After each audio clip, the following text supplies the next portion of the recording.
Students, last class में हमने unit second complete कर ली थी। आज स्टार्ट कर रहे हैं unit first. So our topic is Boolean algebra.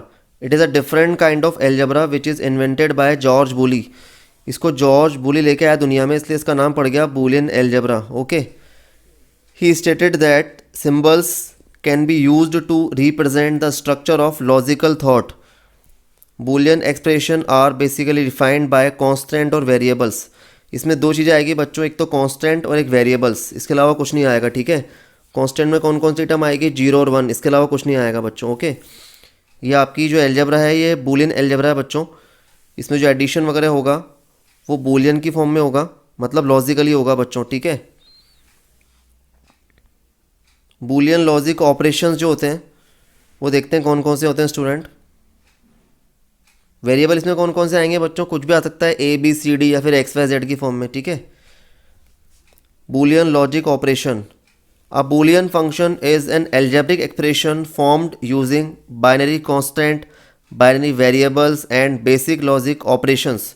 कुछ ऑपरेशन भी परफॉर्म होंगे बच्चों, उसमें कौन कौन से होंगे बेसिक वाले वो देखते हैं हम। Basic logic operations include and function, हमने पढ़ा था यूनिट सेकंड में। एंड क्या होता है? एंड गेट क्या होता है? जो मल्टीप्लाई करता है। तो देखो ब्रैकेट में लिखा हुआ है लॉजिकल मल्टीप्लिकेशन। ओके, और फंक्शन, और फंक्शन और क्या करता है? एडिशन करता है, तो लॉजिकल एडिशन, ठीक है।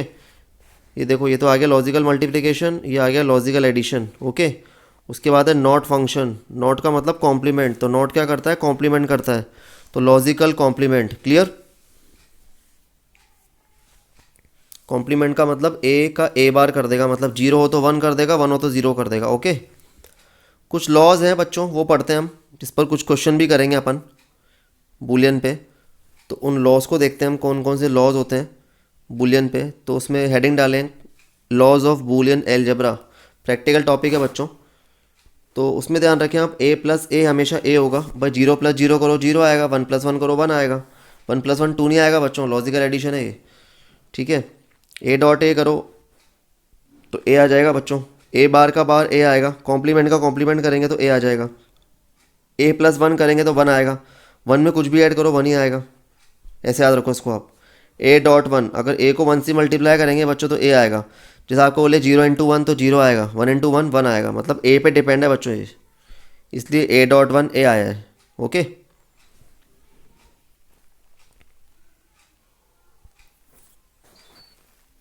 फिर और देखते हैं नेक्स्ट। ए प्लस 0, अगर आप ए में बच्चों 0 ऐड करेंगे तो अंडरस्टूड है ए आना ही है। अगर आप ए को 0 से मल्टीप्लाई करेंगे तो 0 आ जाएगा। इसके बाद पॉइंट नंबर 8 देखो, 8 9 ये दोनों डिफरेंट पॉइंट है, ये आपके काम भी आएंगे क्वेश्चन में। ए प्लस ए बार 1 होता है। ए प्लस ए बार बच्चों 1 क्यों होता है? ये वाला पॉइंट देखो आप। मैं सपोज़ करो बच्चों में ए को ले रहा हूँ 0, मैंने अगर ए को 0 लिया तो देखते हैं 0 प्लस 0 का बार क्या आता है। 0 प्लस 0 का बार अगर मैं करता हूँ तो क्या आएगा बच्चों? 0 प्लस 1, और 0 प्लस 1 क्या होता है? 1 होता है, ठीक है। इसका मतलब अगर मैंने 0 लिया तो 1 आया। अब मैं ए को 1 लेके देखता हूँ। अगर मैं ए को 1 लेता हूँ तो 1 प्लस 1 का बार करूँ अगर मैं, तो भी 1 आएगा। करके देख लो आप। इसका मतलब ये ऑलवेज़ 1 आ रहा है बच्चों दोनों केसेस में, इसलिए ए प्लस ए बार हमेशा क्या होता है? 1 होता है स्टूडेंट्स। क्लियर? अब देखते हैं ए डॉट ए बार 0 क्यों होता है। मैं अगर बच्चों ए को लेता हूँ 0 और 0 डॉट 0 का बार निकालता हूँ तो 0 का बार क्या होता है? 1, तो भी 0 आएगा। अगर मैं ए को 1 लेता हूँ तो 1 डॉट 1 का बार करूँ तब भी 0 आएगा। इसका मतलब दोनों केसेस में 0 आ रहा है बच्चों, इसलिए ए डॉट ए बार 0 होता है। इसको याद भी रख लें आप। उसके बाद है ए प्लस ए बी, इसमें से मैंने ए कॉमन ले लिया तो अंदर बचा 1 प्लस बी। 1 प्लस बी को 1 लिख सकता हूँ मैं, और 1 डॉट ए क्या होता है? ए, तो ए प्लस ए बी को अपन ए लिख सकते हैं बच्चों डायरेक्ट। क्लियर? तो ये लॉज है, इनको याद रखें स्टूडेंट्स। इस पर कुछ एग्जाम्पल देखते हैं हम, क्वेश्चन देखते हैं। सिंप्लीफाई ए प्लस बी, और बाहर लिखा हुआ है बच्चों ए बार, तो मैं क्या करूँगा? इस ए बार को इनटू कर दूंगा दोनों से, ए से भी और बी से भी। तो ये हो गया ए बार, ये हो गया A bar B. A into ए बार तो पता ही आपको 0 होता है, तो ये तो 0 हो जाएगा। बचा क्या? ए बार बी, तो इसका आंसर आ गया ए बार बी।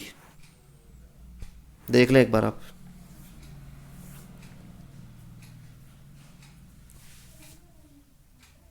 क्लियर?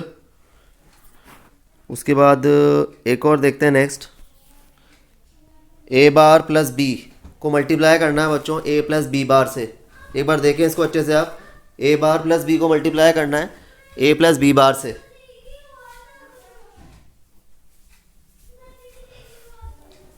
तो इसको मल्टीप्लाई करते हैं बच्चों, देखें क्या आएगा। मल्टीप्लाई कैसे करेंगे, पहले अपन ए बार को पूरे से करेंगे इन दोनों से बच्चों।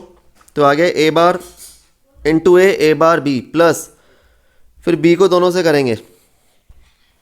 उसके बाद बी को दोनों से करेंगे, इस वाले बी को। तो क्या आ जाएगा A B plus B B bar. देखो ये आ गया, क्लियर। मल्टीप्लाई पहले एक को दोनों से करेंगे फिर दूसरे को भी दोनों से करेंगे, क्लियर। तो ये जीरो हो जाएगा, लास्ट वाला जीरो हो जाएगा, ठीक है। तो ये आ गया ए बार बी बार और प्लस ए बी। ओके, तुम्हारा आंसर आ गया A bar B bar plus A B. इस तरह से साइड में रीज़न लिख सकते हैं आप चाहो तो। ए इंटू ए बार क्या होता है बच्चों, जीरो होता है, ठीक है।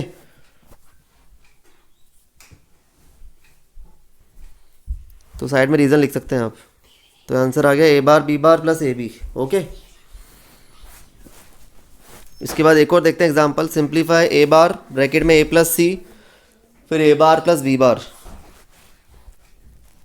तो इसमें क्या करेंगे बच्चों, देखिए आप क्वेश्चन लिख लें पहले आप। तो बच्चों देखो, सिंपल करने के लिए पहले हम क्या करेंगे, अपन ए बार को अंदर इंटू कर देंगे इन दोनों से। तो देखो ये आ गया ए बार और ए बार सी, क्लियर। और आपको पता है ए बार क्या होता है, जीरो। तो ये जीरो हो जाएगा, बचा क्या ए बार सी, क्लियर। तो यहाँ आ गया ए बार सी और ब्रैकेट में चल रहा है ए बार प्लस बी बार। ओके, अब ए बार सी को दोनों से मल्टीप्लाई कर देंगे स्टूडेंट्स, ए बार प्लस बी बार से, इस ए बार सी को। तो देखते हैं क्या आता है। ए बार सी, ये आ गया ए बार दो बार आ जाएगा बच्चों यहाँ पे, ए बार सी। और यहाँ आ जाएगा ए बार सी और बी बार। ये देखो इसको मल्टीप्लाई कर दिया बच्चों अपन इन दोनों से, क्लियर। आप ट्राई कर सकते हैं, एक बार करके देख लें। तो ए बार को बच्चों में ए लिख सकता हूँ क्योंकि ए इंटू ए क्या होता है, ए होता है। तो ए बार इंटू ए बार भी ए बार होगा। और इसको अरेंज कर दिया मैंने, ए बार बी बार सी लिख दिया बच्चों इसको। अब इन दोनों में से कॉमन क्या आ रहा है, बेटर अगर आप कॉमन ले लें तो। अगर कॉमन आ रहा है तो बच्चों कॉमन लेना पड़ेगा आपको। तो ए बार सी कॉमन आ जाएगा, तो अंदर क्या बचेगा, one plus B bar. Okay, और वन प्लस बी बार को वन लिख सकते हैं अपन। तो वन प्लस बी बार को वन लिख देना आप। और ए बार सी को जब वन से इंटू करेंगे तो अंडरस्टूड है ए बार सी आना ही है, क्लियर। तो मेरा आंसर आ गया है ए बार सी। ये आंसर आ गया बच्चों इसका। ओके,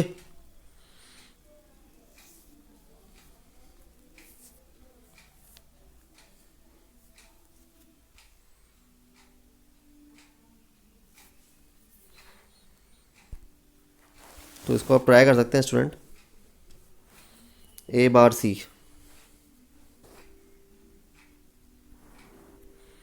एक क्वेश्चन और देखते हैं बच्चों। प्रूव दैट, ये प्रूफ करना है मुझे, ए प्लस बी प्लस सी को मल्टीप्लाई करना है ए प्लस बी बार प्लस सी से और प्रूफ करना है कि ए प्लस सी आएगा। देखते हैं तो मल्टीप्लाई कैसे करेंगे स्टूडेंट्स। देखो अच्छा क्वेश्चन है, इंपॉर्टेंट है।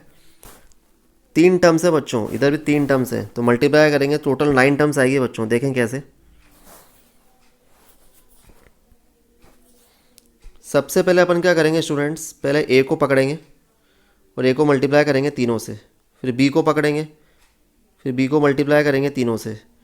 फिर सी को पकड़ेंगे, सी को मल्टीप्लाई करेंगे तीनों से। ये स्टेप क्लियर है, ठीक है। एक बार ए को करेंगे तीनों से, एक बार बी को करेंगे, एक बार सी को करेंगे। तो ए को जब तीनों से मल्टीप्लाई करेंगे स्टूडेंट इन तीनों से, तो क्या आएगा, ए बी बार ए सी। फिर बी को इन तीनों से कर दो A B B bar B C. ऐसे सी को तीनों से कर दो ए सी बी बार सी और सी सी। ए को अपन ए लिख सकते हैं, तो ए आ गया, देखो ये रहा। बी बार जीरो हो जाएगा बच्चों, इसको जीरो लिख देना, ठीक है। सी को अपन सी लिख सकते हैं क्योंकि ए इंटू ए होता है। ओके, तो सी को सी लिख देना। उसके बाद क्या होगा स्टूडेंट्स, कॉमन लेंगे बच्चों हम, सिंपल हो गया हमारा। इसके बाद देखेंगे हम कॉमन आ रहा है क्या आठों में से। नहीं आ रहा तो चार चार में देख लेंगे अपन, क्योंकि मुझे ए और सी प्रूफ करना है, ए प्लस सी। तो देखो बच्चों, इन स्टार्टिंग के चारों में से अगर मैं कॉमन लेता हूँ तो कुछ आ रहा है क्या, क्या आ रहा है बच्चों, ए आ रहा है। पहले इसको अरेंज कर दो चाहो तो आप। ये देखो अरेंज कर दिया इसको। अरेंज करने के बाद देखो ए कॉमन आ रहा है चारों में से, और यहाँ पर सी कॉमन आ रहा है बच्चों इन तीनों में से। क्लियर? इन तीनों में से सी कॉमन आ रहा है।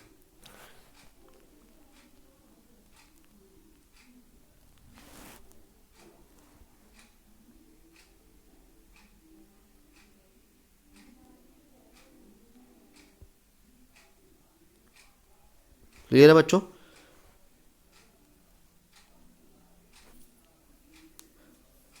ये ए सी बच्चों एक बार लिख दिया अपन ने, इसको रिपीट मत करना आप। जैसे ए सी यहाँ भी आ रहा है बच्चों और एक यहाँ भी आ रहा है, तो उसको सिंगल टाइम लिख देना आप ए सी। देखो ये रहा ए सी, सिंगल टाइम आ गया है। ए सी प्लस ए सी को ए सी लिख दिया है, क्योंकि मुझे पता है ए प्लस ए कितना होता है, ए होता है। तो अपन ए सी अगर दो बार आ तो आप लिख सकते हो सिंगल टाइम। अगर आप दो बार भी लिखोगे तो भी कोई दिक्कत नहीं है, तब भी आ जाएगा आंसर। तो तब भी आंसर आ जाएगा। ठीक है, तो एक बार लिख देना बच्चों। उसके बाद कॉमन ले लेना बच्चों, इन चारों में से कॉमन आ रहा है ए, तो ये बचेगा। और इन तीनों में से कॉमन आ रहा है बच्चों सी, तो ये बचेगा। देखो आप उसके बाद वन में कुछ भी जोड़ो बच्चों, वन आता है। वन में कुछ भी जोड़ो कितनी ही बार, तो वन आ जाएगा। तो देखो वन में हमने जोड़ा है बी बार, बी और सी को, तो वन ही आएगा। अंडरस्टूड है? ठीक है ना? तो आप डायरेक्ट लिख सकते हैं वन। इन स्टेप की जगह डायरेक्ट आप वन लिख सकते हैं, ए इंटू वन। अंडरस्टूड है वो? ऐसे ही यहाँ पर वन में कुछ भी जोड़ेंगे वन आएगा बच्चों। तो देखो वन लिख दिया मैंने। क्लियर? सी और वन ब्रैकेट में।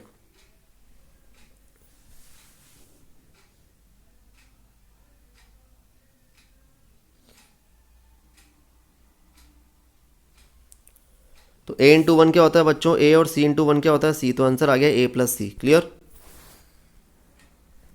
तो आई थिंक कर लेंगे इस टाइप के क्वेश्चन।